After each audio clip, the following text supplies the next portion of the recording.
Our passage today for daily encouragement is 1 Peter chapter 4. And since during this time of COVID-19, we all seem to be spending a lot more time at home, which often means more time with our families, I thought it would be a good idea to have today's daily encouragement be dedicated to the whole family, parents and kids alike.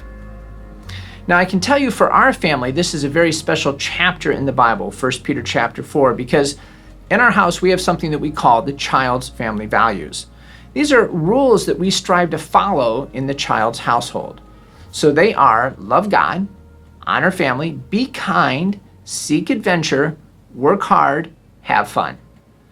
And at the bottom of the child's family values, there is this verse that we put from this chapter, 1 Peter chapter 4, it's verse 8, which is above all, love each other deeply because love covers a multitude of sins.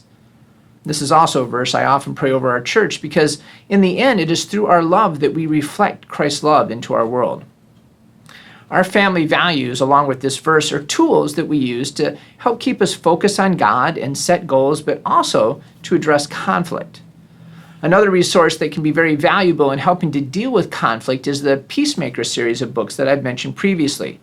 In particular, the Young Peacemaker is something that we found in our home to be useful for the whole family. It just offers a lot of loving and practical advice for dealing with conflict God's way. One of the sections that contains a lot of wisdom in this book talks about this idea called the slippery slope of conflict. This section looks at 9 ways we can respond to conflict, and I'll just tell you right now, most of them are unhealthy responses. On one end of the slippery slope of conflict are reactions that fall under the unhealthy category of escape.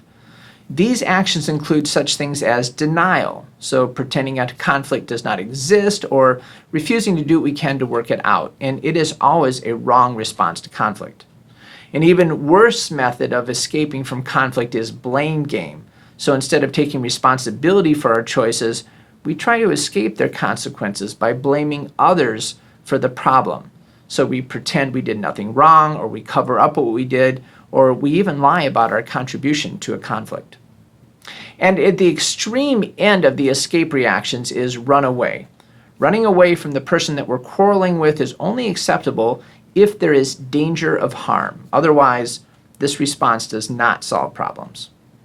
Now, on the other end of the slippery slope are actions that are the opposite of escape, but that are generally also unhealthy, and we call them attack actions. So attack actions include put downs. We do this when we attack others with harsh or cruel words when conflict arises, and this response usually stirs up anger in the other person and is always a wrong response to conflict. A step beyond put downs is gossip. This occurs when we talk behind people's backs to damage their reputation or to get others on our side. Gossip is always hurtful, and it too is also always a wrong response to conflict. The most extreme attack action is fight, and this is when we use physical force to get our way. This is almost always wrong. It's really only proper if you have to protect yourself or another person from being injured by an attacker. So, those are the sides of the slippery slope that we generally want to avoid. In the middle of the slippery slope, then, we see the healthy ways to deal with conflict. First, overlook an offense. You deal with the offense by yourself. You simply decide to forgive a wrong action against someone, and you walk away from the conflict. This is not the same as denial. It may seem like it, but it's not the same because forgiveness is involved. So the basic idea with overlook an offense is don't sweat the small stuff. Next is talk it out. A conflict is resolved by going directly to the person and talking it out together. This can include confessing your own wrongs and confronting the other person's wrongs, but always in a respectful way. This response should be used if you cannot overlook what the other person has done, and it's starting to hurt your relationship. The other step you can take that is also a very healthy step in conflict resolution is get help.